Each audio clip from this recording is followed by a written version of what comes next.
భేదం ఏమీ లేదు, అందరూ పాపం చేసి ఉన్నారు. దేవాది దేవుడు ఇచ్చే ఉన్నత మహిమను పోగొట్టుకున్నారు.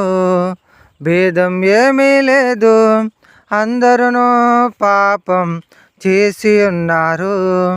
దేవాది దేవుడు ఇచ్చే ఉన్నత మహిమను పోగొట్టుకున్నారు.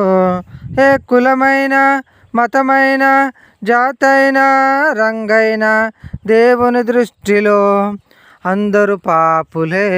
ఏ కులమైన మతమైన జాతైన రంగైన దేవుని దృష్టిలో అందరూ పాపులే. భేదం ఏమీ లేదు, అందరూ పాపం చేసి ఉన్నారు. దేవాది దేవుడు ఇచ్చే ఉన్నత మహిమను పోగొట్టుకున్నారు.